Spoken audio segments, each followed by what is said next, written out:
날씨는요, 어제도 얘기했지만 영하 5도에서 영하 10도 정도 되는 날이 쭉 되면 농사가 잘 됩니다. 왜? 날씨가 맑다는 얘기예요. 아침에는 추워도 해가 뜨면 구름이 끼지 않고 맑다는 얘기입니다. 하우스 안은 따뜻하죠. 그런데 어제처럼 날이 흐리면 해가 구름에 가려가지고 하우스 안에 온도가 안 좋아요. 올라가질 않아요. 벼농사를 하는 데 있어서 한 5년 전에 적당히 해서 적당히 농사를 짓고 가격이 적당히 돼서 돈을 벌었는데 지금은 그게 아니라는 거죠. 내가 열심히 노력하지 않으면 남들은 뭐 5섬이 나왔네, 6섬이 나왔네 하는데 그만큼 안 나와요. 기본적으로. 그래서 제가 이 논산을 돌아다니다 보면 제일 안타까운 것 중에 하나가 볏짚을 마지기당 4만원, 4만 5천원 받고 하시죠. 사료용. 그런데 그 볏짚이 이 벼한테는 얼마나 중요한데 볏짚이 들어가서 토양이 좋아져야 거기에서 뿌리가 잘 자라고 양분을 잘 만들어서 벼의 품질도 높여주고 수량도 늘려줍니다. 그런데 볏짚을 해마다 팔아요.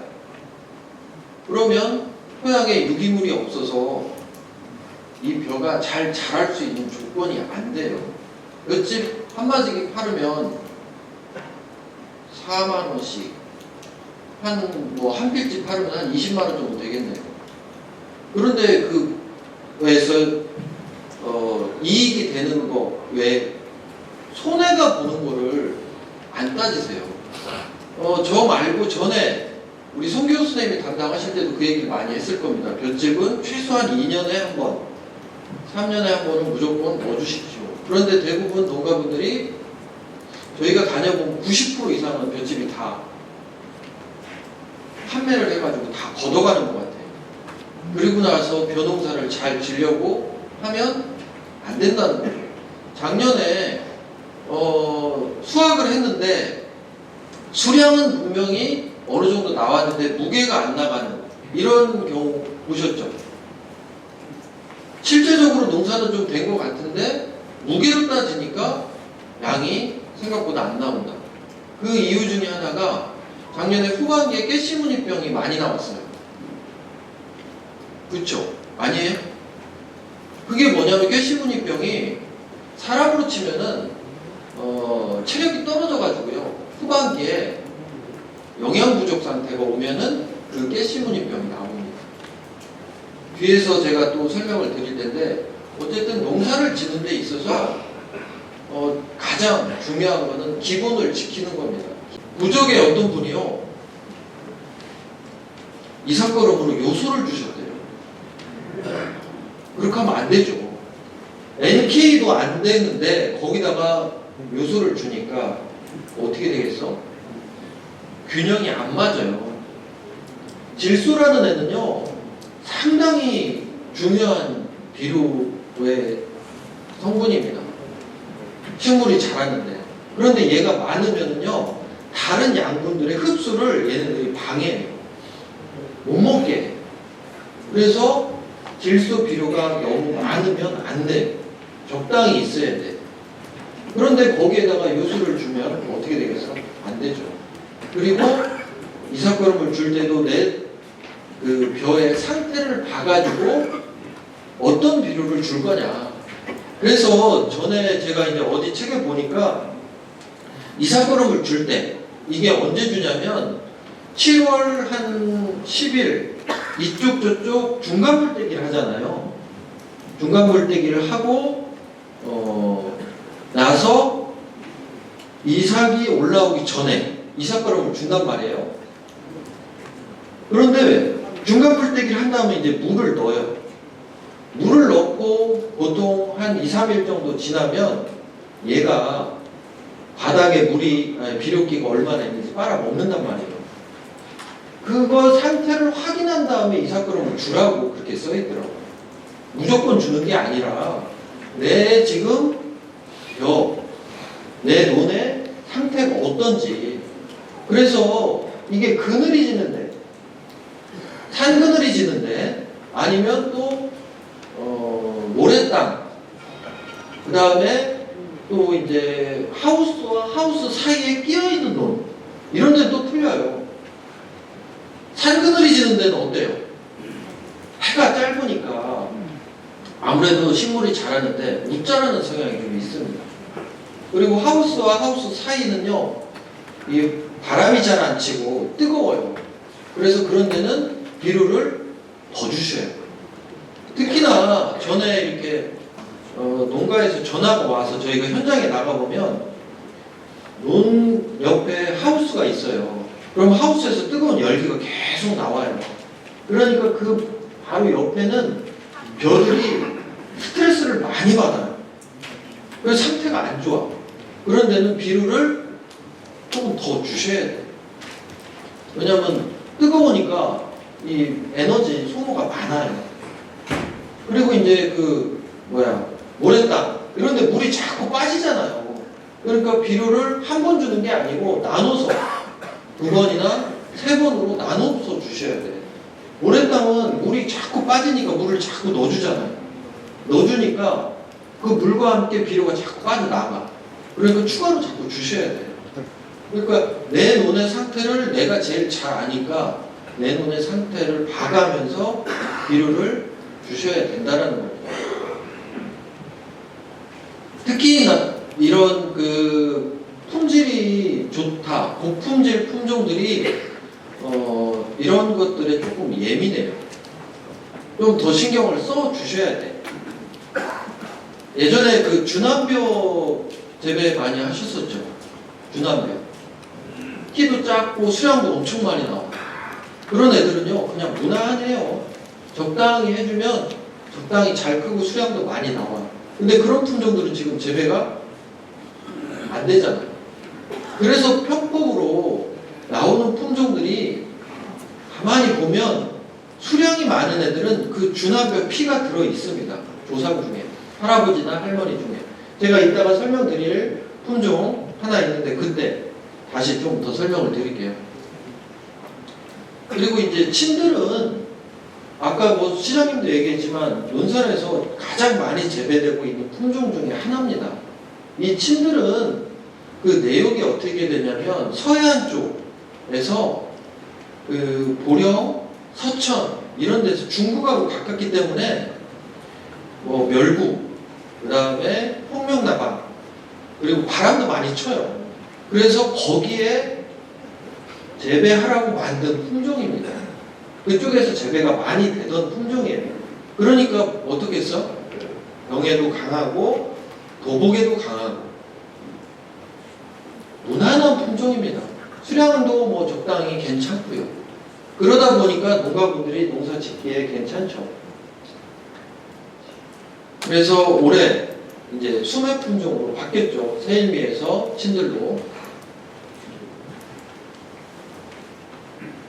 그리고 이제 안평이 작년에 그 정부 보급종으로 나온 품종인데 이것들을 잘 모르니까 많이들 권해드렸어요. 특히나 이제 삼광이라든가 친들 보급종이 부족하니까 안평으로 했는데 아까 제가 얘기 들어보니까 안평은 작년에 별로 재미 못 봤다고 하시대요.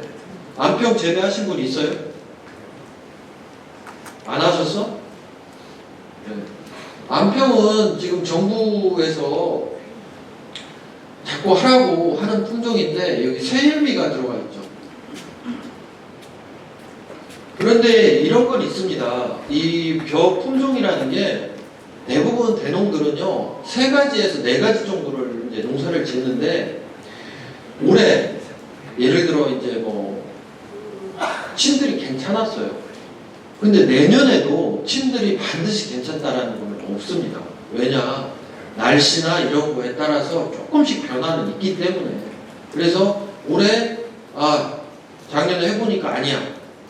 싹 바꾸지 마시고 한 번 정도 더 해보신다든가 그런 것도 필요해요. 왜냐면 이게 뭐 해마다 특히 올해는 뭐 최악의 뜨거운 해가 될 거라는 그런 얘기가 자꾸 나와요.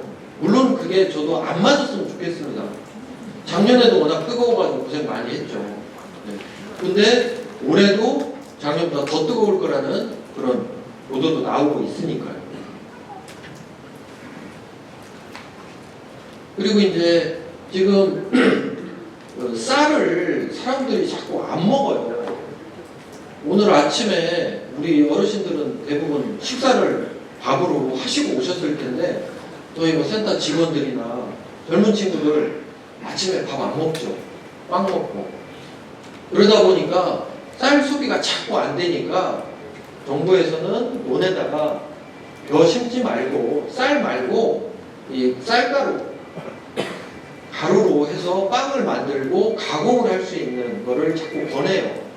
그래서 지금 겨울에 뭐 밀 심고 후작으로 이 가루쌀을 심으면 헥타르당 3,000평당 뭐 350만 원 직불금을 준다. 뭐 이런 얘기 하고요. 그래서 지금 부정농협에서 올해죠. 올해 그 가루쌀 단지를 신청을 해가지고 선정이 된 걸로 알고 있고요.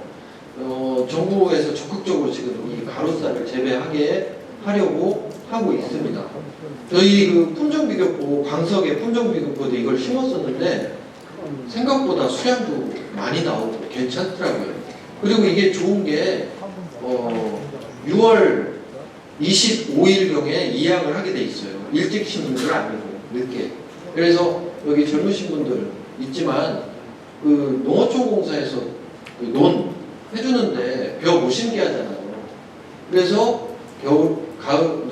가을에 밀이나 이런 거 심고 콩을 심는다든가 아니면 조사류를 심고 콩을 심는다든가 이렇게 하는데 이 가루쌀하고 같이 이렇게 묶어서 하면은 직불금이 많이 나오고 하니까 도움이 되죠. 소득에. 그래서 지금 논사는 제가 이제 업무를 지금 본 지 2년 차인데요. 솔직히 식량작물 쪽으로 타 지역에 비해서는 조금 뒤쳐져 있습니다. 고령이라든가 아산, 서천 이런 데보다는. 왜냐하면 원예작물이라든가 이런 것들이 아무래도 더 논사는 많이 되니까 그쪽으로 지원이 좀 더 많아요. 그러다 보니까 지금 좀 뒤쳐져 있는 부분은 있는데 분명히 이런 것들도 앞으로는 우리가 또 해야 되는 그런 상황입니다. 그리고 이제 이 품종이 보면은 그 벼 품종이요 정말로 많아요. 품종 설명서가 책 한 권으로도 다 들어가지 않을 정도로 그렇게 많습니다. 그런데 이 미품이라는 품종을 제가 여기다 넣은 이유는 이게 단맛이 상당히 좋다고 하더라고요. 그런데 농가분들이 왜 이 미품을 재배를 안 하냐 잘 몰라서 그런 것도 있고 하라는 대로 안 해요. 언제 심어야 되는데 예를 들어 품질이 좋으려면 조금 늦게 심어야 되는데 자꾸 일찍 심거나 그리고 면적이 조금 재배하는 거를 좋은 데다 심는 게 아니고 저 못난 데다가 심어. 저 구석진 데다가 심는다든가. 그러니까 제대로 이 고유의 특성을 나타내지 못해요. 그래서 이 미품도 여러분들이 뭐 내가 먹을 거 아니면 직거래를 할 거 뭐 이렇게 하는 데는 상당히 괜찮은 품종입니다. 기술원이나 이런데 뭐 진흥청이나 이런데 가보면 상당히 품질 밥맛 좋다고 적극적으로 추천해주는 품종 중에 하나입니다. 그리고 이제 해담쌀은 아까 얘기했던 그 조생종 품종 중에 빠름이하고 얘하고 두 가지가 있는데요. 품질은 이 해담쌀이 더 좋답니다. 그런데 그 숙기 수확 시기는 차이가 좀 나는데 실제적으로 제가 보니까요 이틀에서 3일 정도 나더라고요. 해담이 조금 늦어요. 빠르미보다는. 근데 밥맛도 좋고 상당히 좋으니까 여러분들이 햅쌀, 조기 수확을 할 때는 이 해담쌀을 활용을 하시면 괜찮습니다. 그리고 이제 이 알참미는요, 지금 이제 광석 쪽에서 주축이 돼가지고 재배를 하고 있는 품종인데요. 여기 보면 이 경기미, 우리나라에서 유통되는 쌀 중에 가장 비싸게 거래되는 것이 이 경기미, 임금님표. 이건 건 아시죠? 우리 논산쌀이 예를 들어 4만원대 거래가 된다면 얘는 거의 6만원대 거래가 됩니다. 그리고 뭐 얘기 들어보면은 그 경기미가 한 2달 정도면 다 소모가 된다고 하던데요. 나머지는 다른 지역에서 쌀 사다가 경기미로 해가지고 판다는 그런 얘기도 있어요. 실제적으로 그 경기도에 뭐 벼농사 짓는 면적이 얼마나 됩니까? 그런데 내가 여기서 이 얘기를 하는 이유는 그만큼 품질이 괜찮다라는 얘기입니다. 뭐 소비자들이 바보가 아닌 이상 6만원 주고 사먹는 이유가 있겠죠. 그래서 이 품종이라는 게 아무리 잘 만들어도요, 농가분들한테 외면을 받으면 안 돼요. 좀 전에 제가 얘기했던 미품, 품질 좋은데 농가들이 재배 안 하잖아요. 농가분들이 재배를 하셔야 돼. 그래서 여기 보면은 이 교배조합이 주남이 들어가 있습니다. 주남. 주남표 제가 얘기 드렸었죠. 수량 많이 나고 키 작고. 그리고 그 다음에 있는 칠보. 이 칠보라는 품종은요, 저도 못 봤지만 이 칠보의 윗대, 엄마, 아빠 중에는 고시이까리가 들어가 있어요. 고시이까리는 아시죠? 정말 밥맛 좋고, 품질 좋은. 그러니까 이 엄마인지 아빠인지는 제가 모르겠지만 이 칠보에는 고시이까리가 들어가 있고, 주남은 수량이 많이 나고 키가 작아. 그러니까 이거는 어떻게 보면 농가들이 딱 매력을 느낄 만한 교배 조합이라는 거예요.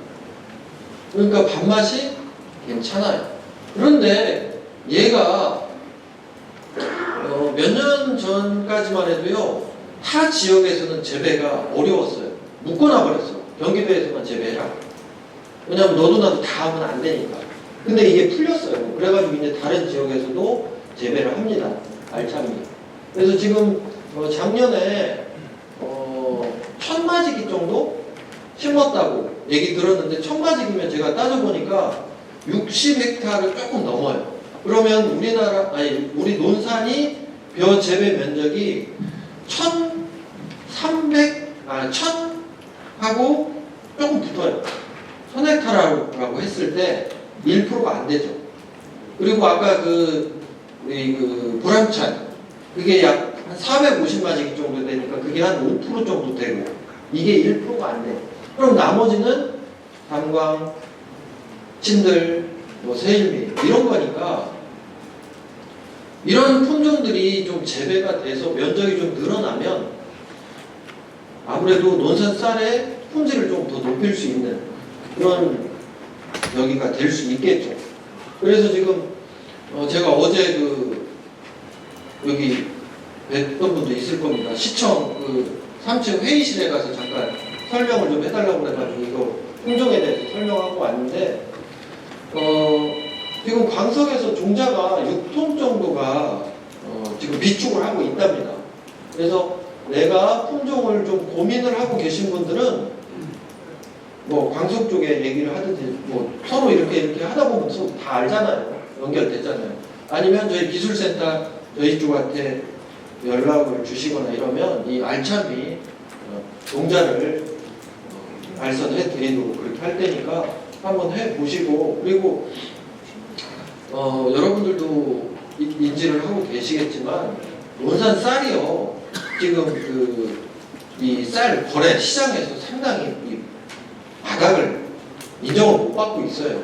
그런 것들이 뭐냐면 좋은 품종으로 재배를 하는 것도 또 중요하고, 또 농가분들이 조금 더 신경을 써야 되는 부분도 분명히 있는데, 이게 뭐 하루아침에 좋아지는 건 아니고 점차 노력하다 보면 자꾸 좋아지니까 그럴 필요성은 좀 있을 것 같습니다.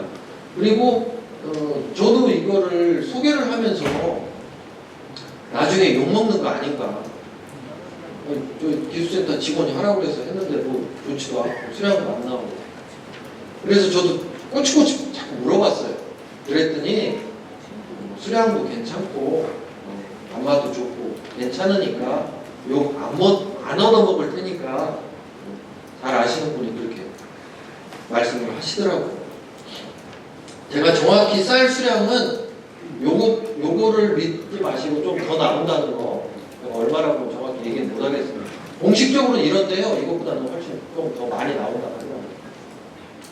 그리고 기본적으로 이제 키가 작다 보니까 여러분들이 도복이라든가 이런 부분은 걱정을 안 하셔도 되겠죠. 대신에 비료 너무 많이 주시면 안 되고, 그리고요 이게 농사를 짓는 데 있어서 비료라는 게 그래요. 한 번에 많이 주면 부작용이 생깁니다. 나눠서 주시면 그래도 괜찮아요. 그래서 이삭거름을 줄 때도 한 번에 주지 말고 좀 나눠서 이렇게 주시면 좋아요. 수량은 더 늘리면서 도복이라든가 이런 문제는 해결을 할 수가 있습니다. 그리고 지금 논산에서 적극적으로 추천하고 있는 그 품종이 이 보람찬이에요. 보람찬이 이게 약 통일계통 병이에요. 다수성 엄청나게 많이 나와요. 그래서 지금 이 CJ하고 계약을 해가지고 이거를 햇반용 쌀로 보내고 있어요. 그래서 지금 논산의 재배 면적이 아까 1000헥타르 정도 된다고 하는데 지금 시에서는 한 700헥타르까지 이 보람찬으로 재배를 늘리려고 그렇게 하고 있는데 지금 실제적으로는 500헥타르 안 돼요. 그러니까 자꾸 늘리려고 하죠. 그래서 얘는 여기 수량 보이세요? 733 엄청난 양입니다. 저희가 지난 가을에 아산에 우리보다 이제 벼 쪽으로 잘 하고 있는 아산에 가서 물어보니까 뭐라고 하냐면 이 보람찬이라는 품종이 조만간 못하게 한다는 거예요. 왜냐하면 수량이 너무 많이 나오니까 이 쌀 생산이 너무 많이 돼서 이거 대처를 못하니까요. 그래서 얘도 재배가 안 될 수 있다. 2, 3년 안에 못하게 할 거다. 이런 얘기를 하시더라고요. 그래서 그런데 이게요. 보람찬 같은 경우 수량이 워낙 많이 나오다 보니까 여러분들이요. 그냥 이렇게 똑같이 다른 품종하고 똑같이 재배해가지고는 안 돼요.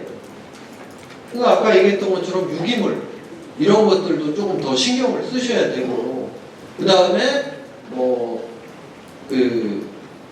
규산 벼는 다른 작물하고 달리 이 규산이 되게 중요해요. 그래서 규산을 우리가 나라에서 무상으로 공급을 또 해주잖아요. 벼에다 넣으라고. 그런데 넣는 분도 있지만 안 넣는 분이 엄청 많아. 시골 다니다 보면 이렇게 마을 한 구석에 이렇게 막 쌓여 있어. 비닐로 다 터지고 넣어야 되는데. 그래서 그런 것들을 지켜주셔야 된다라는 거하고 이렇게 비료를 자꾸 많이 줘서 수량을 늘리다 보니까 이 병해충에 또 약할 수도 있어요. 그러다 보니까 내가 방제를 조금 더 해야 돼. 그런데 여기서 여러분 상관 계약 재배하면요 그 마직이다 몇 포 기준으로 해주는지 아세요? 12포. 어제 그 논산 통합RPC에서 전화 왔어요. 어떤 분이 나는 12포 더 나오는데 왜 12포까지만 해주냐. 그래서 제가 13포까지 그 계산을 해보니까 가능하겠더라고요. 기준, 이 수량, 공식적인 그 수량이 569kg예요. 삼광이 300평당. 그러면 13포까지 가능하다. 그런데 이 보람찬은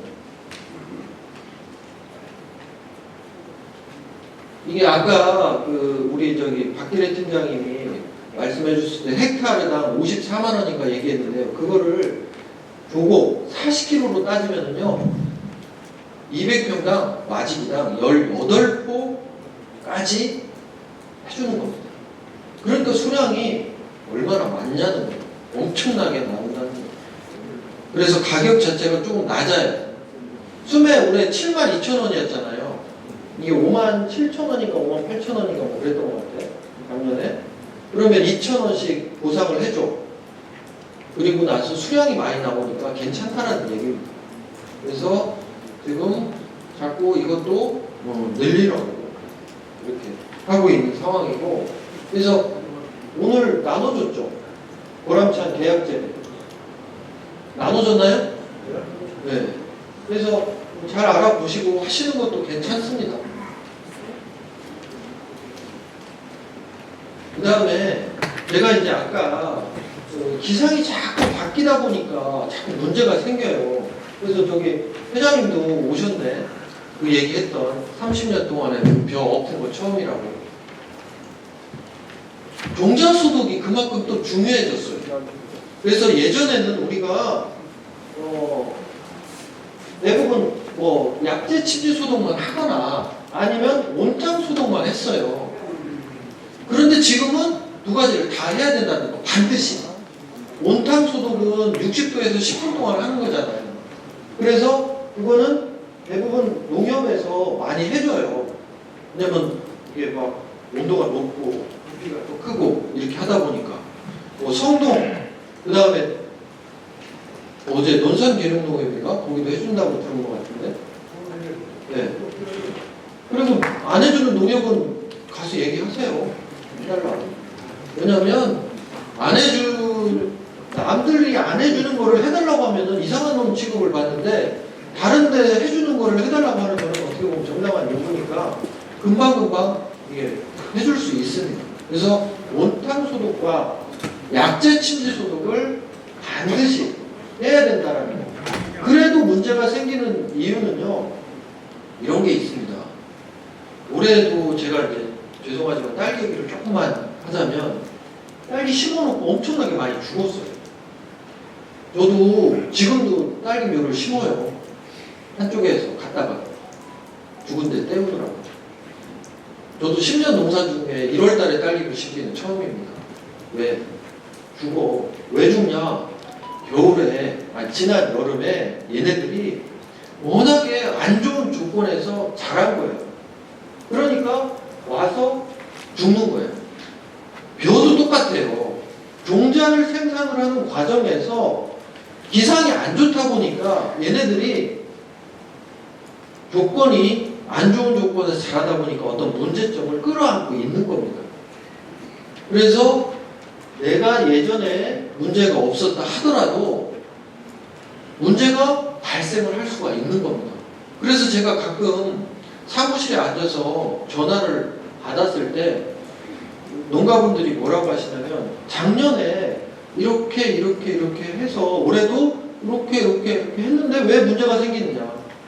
그럼 저는 뭐라고 하냐면, 작년은 작년이고 올해는 올해입니다. 올해는 올해입니다. 왜냐하면 종자가 생산되는 조건이 서로 다르고, 그리고 또 여러 가지가 계속 바뀐단 말이에요. 그래서 우리가 자꾸 교육을 받고 하는 이유가 그런 겁니다. 뭔가 변화를 받아들이고 그거에 대해서 적응을 하기 위해서. 그래서 온탕 소독, 작년에 나는 약재 소독만 했는데 문제 없었어, 올해도 그냥 그렇게 할게요, 이렇게 하지 마시고 온탕 소독, 약재 소독 같이 꼭 하시고요. 그 다음에 제가 아까 그 찬바람 부는 마당에다가 밥상 차려놓는 거 못 먹는다고 얘기했잖아요. 그런 것처럼 방법의 문제도 있습니다. 물량을 20리터에다가 벽시 10kg, 그러면은 벽시를 100kg를 하려면 물이 200리터가 필요한데, 하다 보니까 좀 애매해. 통을 2개 쓰기는 애매하고, 모르겠다, 그냥 하나에다 그냥 해. 그러면 문제가 생길 수가 있다라는 거예요. 기본을 지키시라는 겁니다.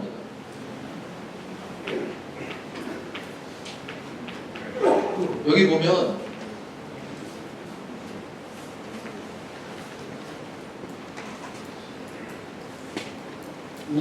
50도에서 10분간 침지, 10분 이상 냉수 처리, 그 다음에 100리터에 이렇게 이런 것들 잘 지키셔야 된다는 거예요. 기본은. 나는 하긴 했는데도 불구하고 문제가 생길 수 있다는 겁니다. 지금 날씨에서는. 아까도 제가 얘기했지만 볏짚을 넣어주는 것 좋아. 넣어주는데 물을 넣어줘야 볏짚이 부숙이 돼서 먹을 수 있게, 식물이 먹을 수 있게, 그리고 쟁기질을 해주면 더 좋고, 그런 것처럼. 그리고 또 중요한 것 중에 하나가요, 우리가 그 종자소독기라든가 이런 것들, 특히나 원탕 소독기는요, 농협에서 이렇게 해주면 많이 쓰잖아요. 계속 돌리니까 문제가 생겼을 때 바로바로 알 수가 있는데, 그 침지소독 보통 우리 30도에서 하잖아요. 근데 그 기계는요 1년에 많이 써야 한 번, 두 번이에요. 그리고 그 기계 자체가 엄청 정밀하게 만들어진 게 아니고 대부분 저 옆 동네 어딘지 아시죠?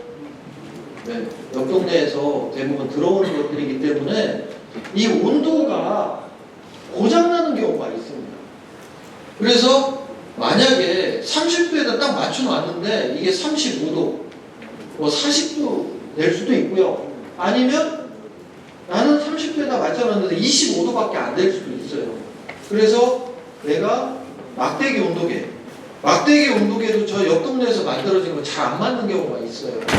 그래서 보통 전에 보면은 10개를 놓고서 맞는 애를 딱 해서 골라서 쓴다고 하더라고. 한 개당 한 3,000원씩 할 거예요. 그러니까 내가 침지소독 할 때도 그 온도가 맞는지 분명히 확인을 하셔야 된다는 거예요. 아니 맞겠지 하고서 그냥 해다가는 잘못했다가 이렇게 문제가 생길 수가 있습니다. 그러니까 나는 뭐 잘한다고 다 했는데도 작년에도 강경에 어떤 분이요 모판 3번 엎은 분 있어요. 3번. 돈도 돈이지만 얼마나 속상하고 스트레스 받아. 미쳐버리죠. 그러니까 한 번에 할 때 제대로. 그리고 그 전에 말 나온 김에 그 모판 상자를 대부분 한번 쓰고 적당히 물로 이렇게 헹궈가지고 쌓아놨다가 그대로 쓰신 분들이 대부분이에요. 그런데 작년에 병이 하나도 없었다면 뭐 그냥 쓰셔도 괜찮을 것 같은데 작년에 모판에 어떤 병이라도 조금 있었다거나 이런 분들은요 약스에다가 담갔다가 빼셔야 돼요. 소독을 하셔야 된다고. 모판도 그동안에는 내가 아무리 문제가 없어져도 문제가 생길 수 있습니다. 분명히.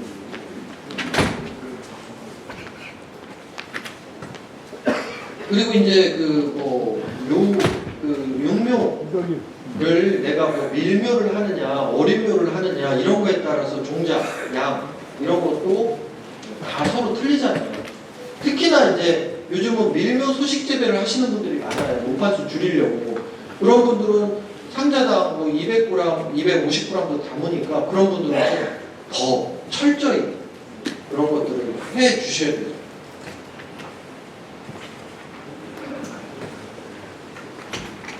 그리고 여러분들이 받은 책자에는요 페이지 수가 제가 여기서 보여주는 것보다 더 많아요. 왜냐하면 이제 집에 가서 보시라고 다 넣는 거고 이 교육은 2시간 안에 끝내야 되기 때문에 제가 뺀 것도 많이 있습니다. 그러니까 집에 가서 찬찬히 보시면 될 거고 이 자료는 제가 그 당진 쪽에 협조를 받아갖고 많이 참고를 해서 넣은 거예요. 그러니까 벼농사를 잘 하는 뭐 많이 하는 데니까 그래서 찬찬히 집에 가서 이제 보시고 그 다음에 옆집 분 안 오신 분은 저 여유 저기가 있으면 좀 갖다가 좀 주세요. 그리고 밥 한 끼 얻어 드시고 책자가 작년까지만 해도 한글로 만들어져 있어갖고 저도 솔직히 보기가 안 보게 되더라고요. 근데 이제 사진이라든가 글씨로 크게 만들어 놨으니까 여러분들이 찬찬히 보시면 쉽게 이해도 되고 그러실 겁니다.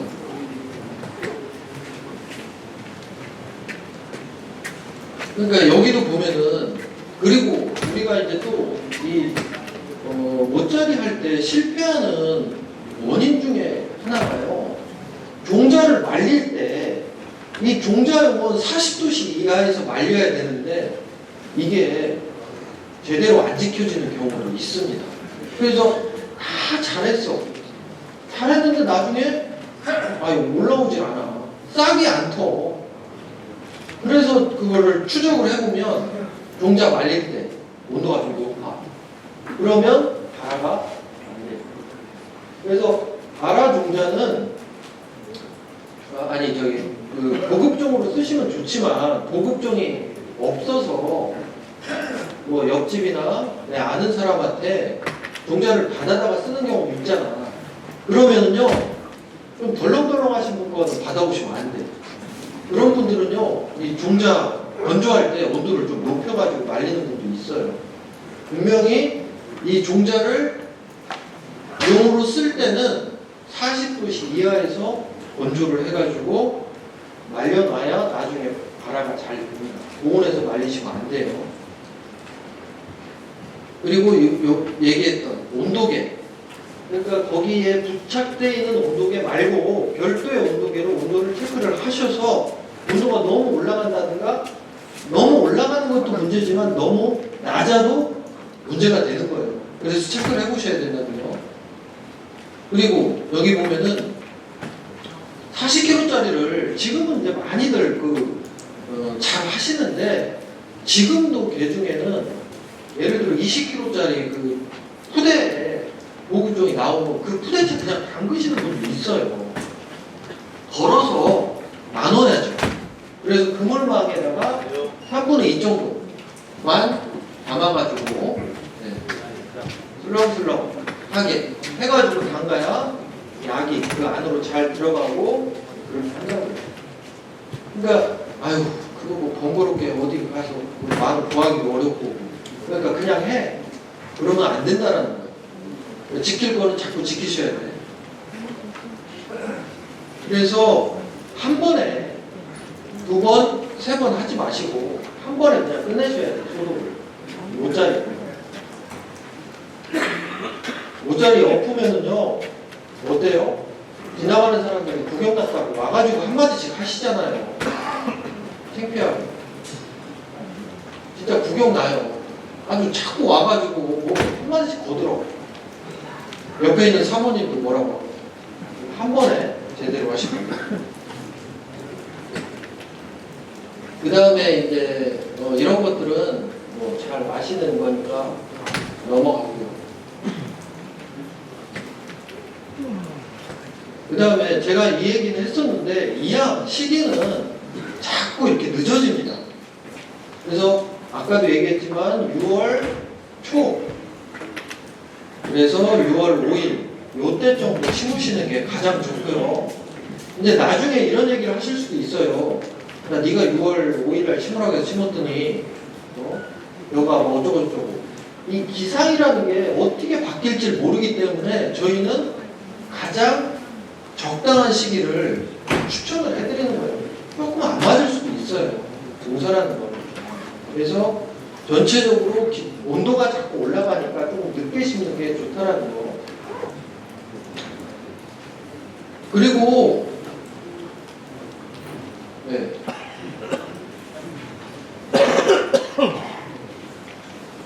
여기에서 보면은요, 이양시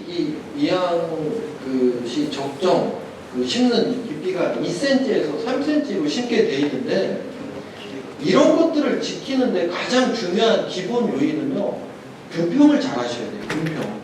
이 뒤에 또 나오겠지만 제가 그건 또 설명을 드릴게요.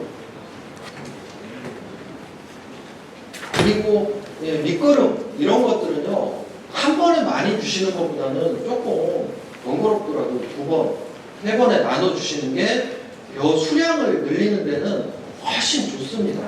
그리고 전에 이런 것도 있어요. 그 맞춤형 비료라는 게, 우리가 이제 논에다가 맞춤형 비료를 넣고 물이 들어가면 물과 함께 얘가 서서히 녹아가지고 그 벼가 먹을 수 있게 만들어 주는 건데, 예를 들어 사질담이라든가 물이 자꾸 들어오는 데는 빨리 녹아버리겠죠. 물이 많으니까. 그런 데는 당연히 물거름을 더 주셔야 돼요. 그리고 예를 들어 너무 질장이야, 이런 데는 또 안 맞을 수도 있어요. 그리고 또 이제 그늘이 진다든가 이런 데는 이 물과 함께 물의 온도도 중요하거든요. 온도가 돼야 비료가 녹으니까. 그래서 내 몸의 상태에 따라서 휴비를 더 분명히 줘야 되는 데가 있습니다.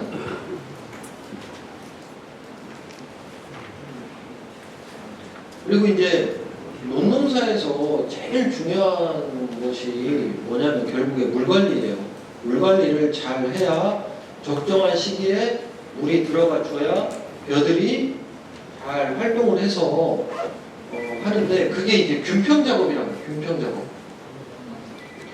근데 그 균평 작업이라는 게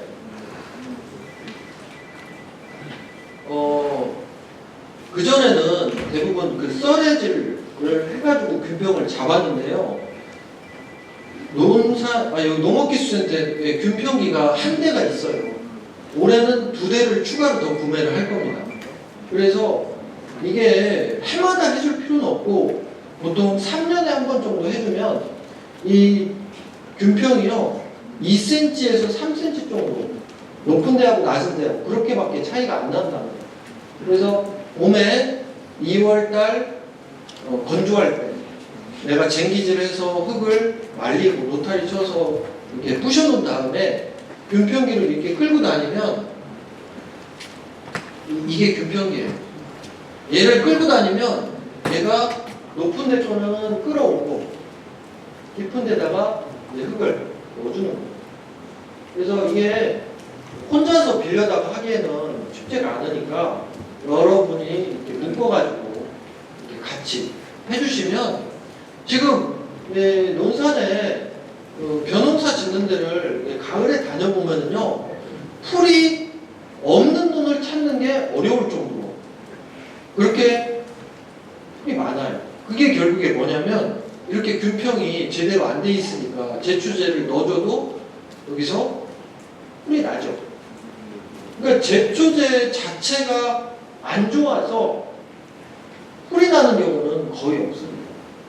그런데 이렇게 드러나면 여기는 제초 효과가 안 나니까, 그래서 이렇게 보면 제초제, 균일한 썰해질과 농으로 균평기. 그래서 이 균평기가 지금 제일 많이 보급되는 그 회사가 지금강이라는 회사인데요. 그 직원이 뭐라고 하냐면, 자기들이 이 벼농사 짓는데 정말 획기적인 어떤 역할을 하고 있다라고 아주 어깨를 이렇게 축혀 세우더라고요. 근데 그 말이 맞아요. 논농사에 있어서 이 균평을 제대로 잡아주면 제초 문제도 해결이 되고, 어떤 물을 조금 덜 넣어도 물이 고르게 들어가니까, 그리고 이양해놓고서 어디는 죽고 어디는 살고 이런 것도 어느 정도 해결이 되죠. 예. 그래서 균평이라는 게 지금 직파 재배를 하는 데 있어서, 직파는 이렇게 키가 작잖아요. 씨를 직접 뿌리니까. 그래서 균평을 중요하다라고 했는데, 지금 직파를 하지 않고 일반 관행 재배를 하시는 분도 이 균평을 해놓으면 정말 농사 짓기가 편해요. 그래서 지금 올해 균평기를 2대를 더 사고, 지금 연모대하고 논산기령동에 지금 농기계 임대사업소 분수가 생긴 거잖아요. 그런데도 건의를 하셔서 그런 것들을 활용을 하시면 좋을 것 같습니다. 그래서 이거는 제가 만든 건 아니고요. 당진에 있는 분이 만드는 건데, 이양 심는 깊이, 물 깊이, 담수 기간, 요거를 잘 지켜주면 제초 문제는 해결이 되는데, 이게 작년 같은 경우는 이때 이양호 이 중기 때 비가 많이 와가지고 물이 넘쳐버렸어요. 그래갖고 이 중기 제초 효과가 제대로 안 났죠. 그래서 이제 후기 제초를 하신 분도 있고 표기 제출을 제대로 못 해가지고 풀 때문에 고생들 많이 하셨죠, 작년에. 근데 올해도 그러지 말라는 법이 없습니다. 그래서 어쨌든 이런 것들 초기 제초제, 중기 제초제. 그리고 이게 보면은요, 초기 제초제는 가격이 좀 싸요.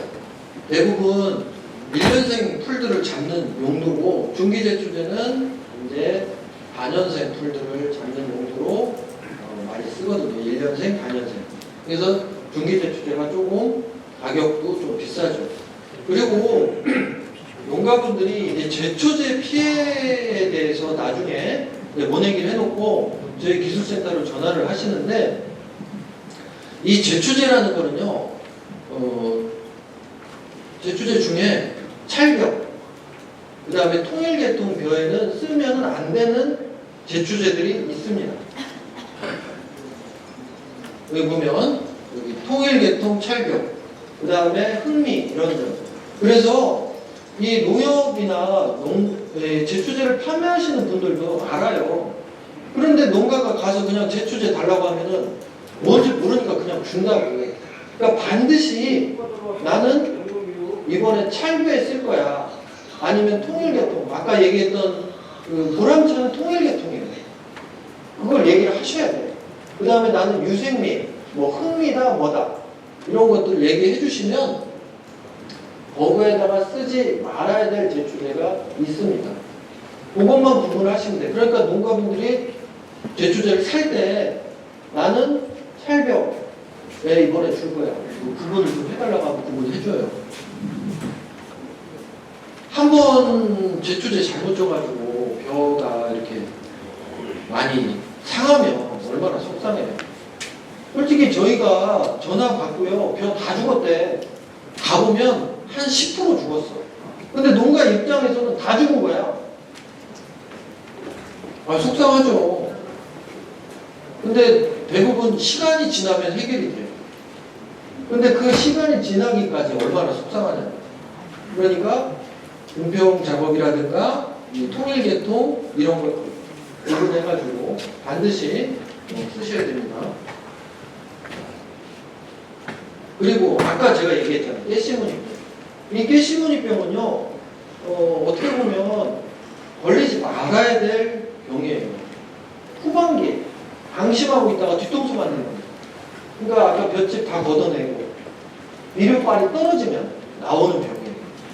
사람으로 치면은 영양실조. 네.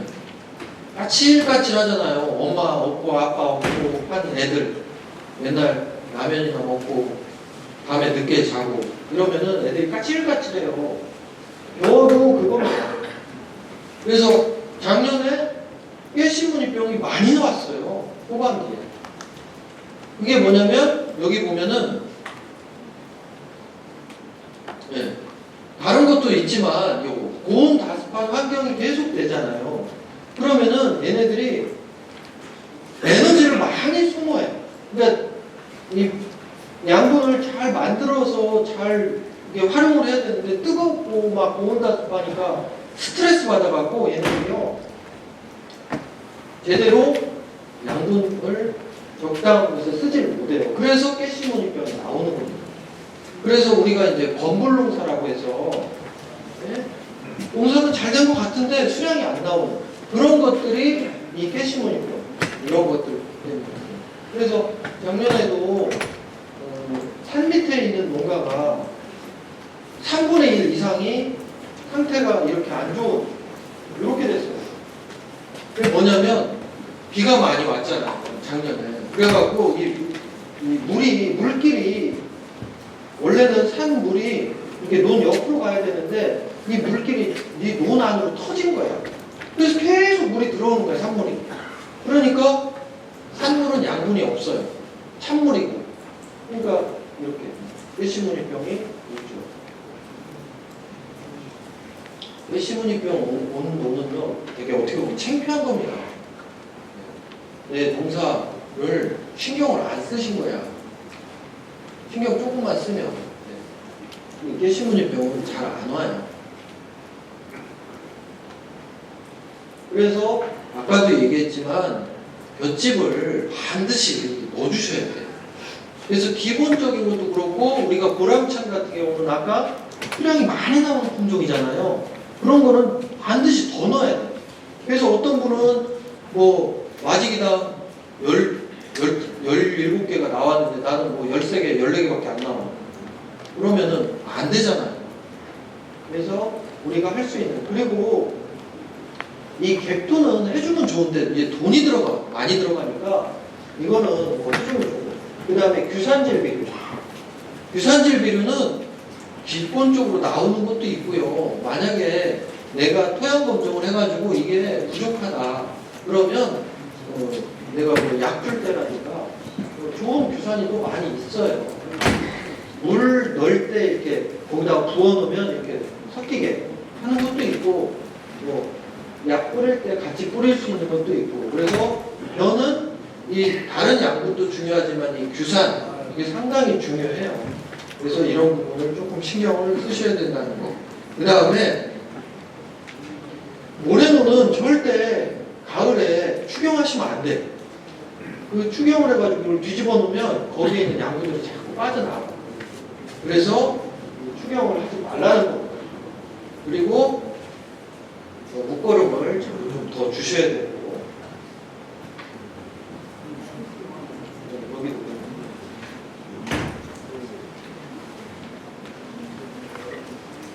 그리고요, 벼는 뭐 다른 거에 비해서는 뭐 농사 짓기가 쉽다라고 하는데 이 벼도 또 알고 들어가 보면 뭐 이것저것 병이 또 많이 있긴 해요. 우리가 모르고 지나가서 그렇죠.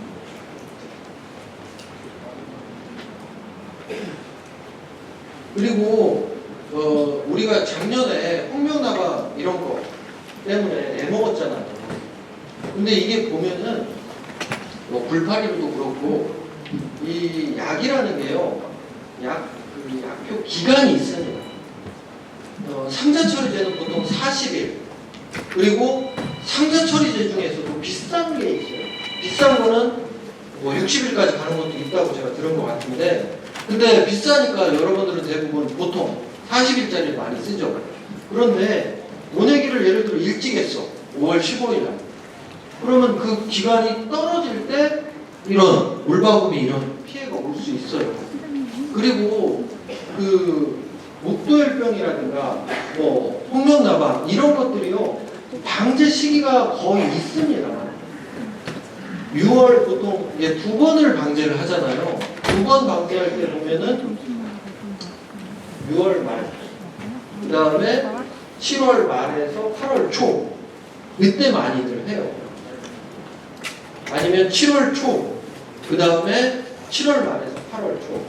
그런데 내가 벼를 일찍 심어버리면 대부분 이 농협에서 방제를 할 때 원래는 5월 20일 날 심은 거하고 6월 5일 날 심은 거하고 방제 날짜가 서로 달라야죠. 그런데 어떻게 해? 한 번에 다 하잖아. 대부분 그렇게 해요. 그러니까 내가 드론을 가지고 직접 방제를 하는 분은 내 뭔가 자라는 상황에 따라서 방제 시기를 딱딱 맞춘단 말이에요. 그리고 이 방제를 할 때도 조금 천천히 가야 돼. 그래서 흠뻑 들어가거든요. 방제를 했는데도 홍명나방이 잘 안 잡혔던 이유는 그런 이유도 상당히 있습니다. 나방 전용약제가 아니라 일반 종합 살충제를 썼기 때문에. 여기 보면 이렇게 전용약제, 나방 전용약제가 있고요.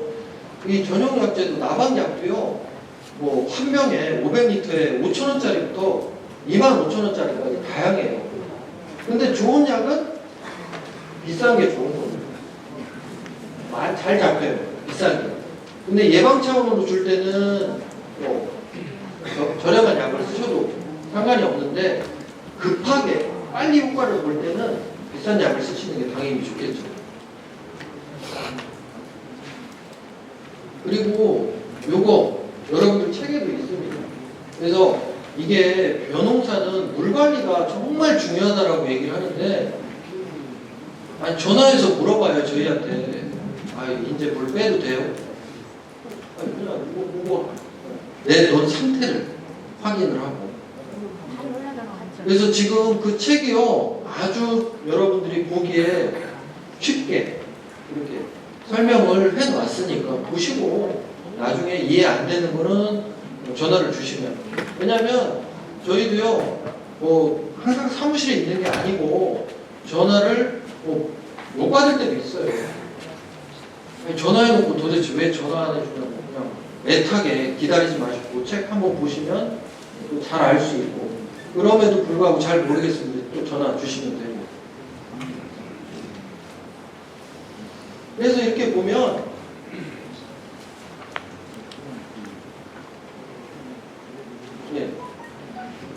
물이 가장 많이 필요로 할 때 이때예요. 이삭될 때. 사람도 임신을 하게 되면 그거를 잘 해줘야 되고 잘 먹어야 되잖아요. 그런데 저희가 그 관찰포라고 해가지고 아웃필지를 정해놓고 저희가 수시로 가서 봅니다. 그런데 이때는 물이 없어야 돼. 근데 물이 있어. 이때는 물이 많이 있어야 돼. 근데 물이 없어. 그런 농가들이 있어요.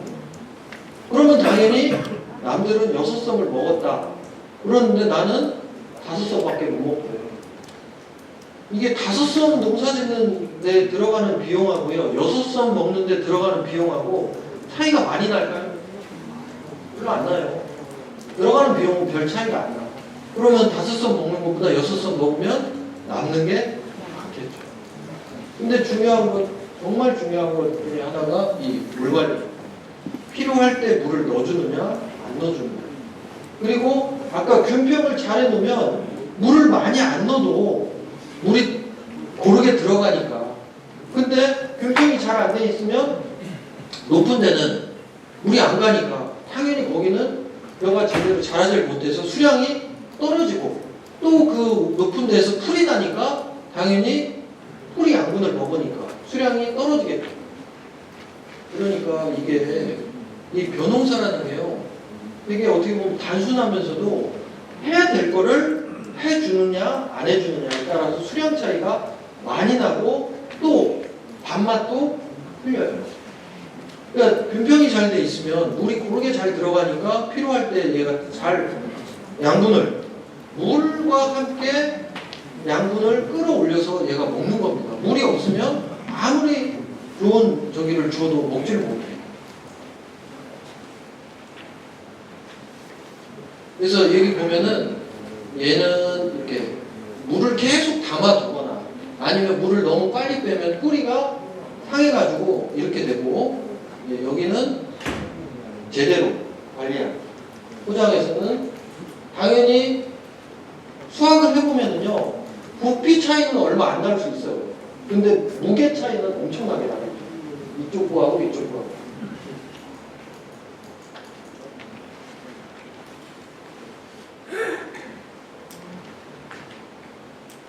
그리고 여기 보면은 제식 주스가 이렇게 나와 있는데, 그동안에 그 밀묘 소식 재배라고 해가지고요, 성교육 선생님이 있을 때 그 사업을 몇 년 했어요.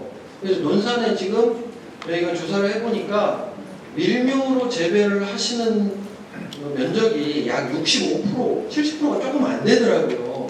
그래서 저희는 시범사업을 이제 안 해도 되겠다 했는데, 소장님이나 시장님은 그래도 좀 더 해야 되지 않겠냐. 그래서 올해 저희가 밀묘, 소식 재배를 할 수 있게 그 이야기에다가 식구침을 바꾸잖아요. 그게 한 400에서 500 정도 된다고 하더라고요. 그리고 이제 밀묘 소식 재배를 하려면 종자를 상자에 많이 담아야 돼요. 그래서 그 상자가 좀 다르더라고요. 높아요. 그래서 식구침 바꾸고 그 모판 바꾸라고 1000만원씩 그 3개소를 사업을 만들었어요. 그래서 여러분들이 밀묘 소식 재배를 해보고 싶으신 분은 저희가 1월 15일부터 기술센터 시범사업 신청을 받으니까 신청해서 그 1000만원 중에는 300만원은 자부담이고 700만원이 보조입니다. 이렇게 해서 3개소 있으니까 관심 있으신 분은 신청하시면 되고요. 그래서 그 농사를 좀 많이 짓는 분들은 뭐 목판이 15개 들어가고 16개 들어가던 거를 뭐 12개, 10개, 어떤 분들은 8개까지도 줄이고 이렇게 하시니까 비용이 엄청 절약이 되죠. 그리고 이제 요즘은 사람 쓰기가 되게 어렵잖아요. 외국인들이. 심지어 어떤 분은 그렇게 하시더라고. 열흘 동안 개근을 하잖아요. 매일매일 나와. 그럼 하루를 보너스로 줘. 그러면 외국인이요. 중간에 안 빠지고 나와요. 왜냐하면 쓰는 사람 입장에서는 왔던 사람이 또 오는 게 좋잖아요. 계속. 안 가르쳐도 되니까. 그분이 머리를 잘 쓰시는 거예요. 열흘 동안 결석 안 하면 하루 보너스. 머리 팀밀고 와요. 자기 거기 안 보내준다고 하면 저희 꼭 가야 된다. 그러니까 어쨌든 사람 쓰기가 어려우니까 이런 비용 절감 이런 것들을 또 하셔야 되고,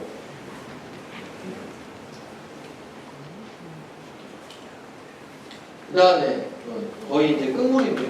직파는 지금 이제 그 세계적인 어떤 경향이 인건비 절감, 그 다음에 경영비 절감 이쪽으로 가잖아요. 근데 저희가 보면 미국이라든가 뭐 호주 뭐 이런 데는 직파를 논 재배 면적의 거의 90%를 직파를 한다고 하더라고요. 그런데 충남은 지금 직파를 약 3%에서 4%가 좀 안 돼요.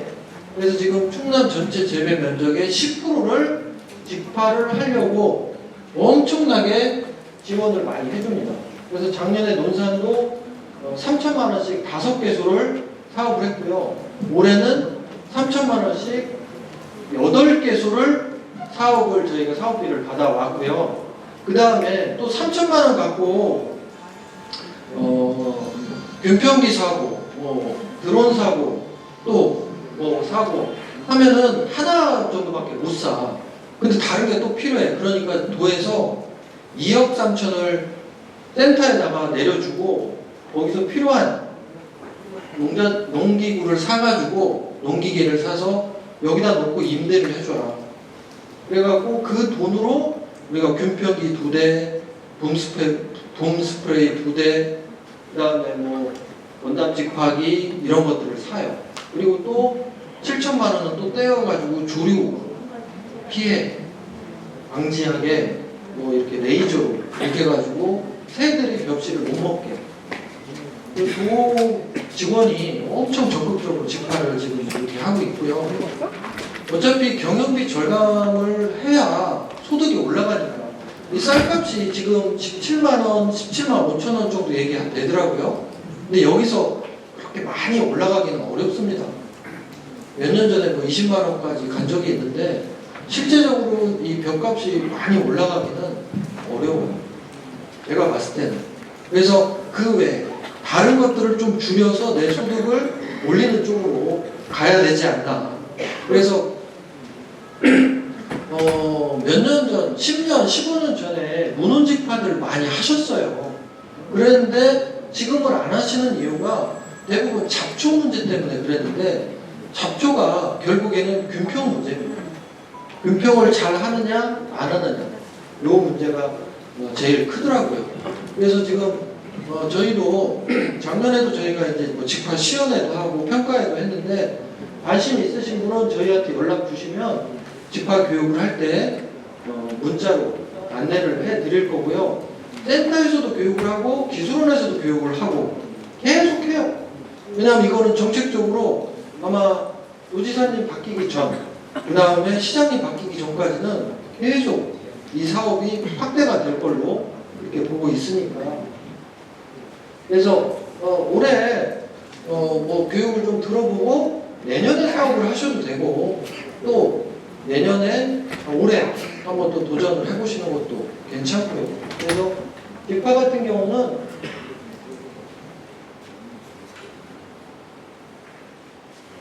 이렇게 원답직파 이렇게 해가지고 하고요. 또 미스트기로 이렇게 하기도 하고, 문헌직파기, 드론직파, 그 다음에 지금 보령이라든가 아산 이런 데는 전체 면적의 10%가 넘게 직파를 하고 있고, 직파를 했을 때 수량이 더 적느냐? 아니에요. 번단 직파 같은 경우는 저희가 현장평가를 가보면 오히려 이항 재배보다도 더 수량이 많아요. 그래서 뭐 400마지기, 700마지기 이렇게 건담 직파를 또 하시는 분도 계시고 그렇더라고요.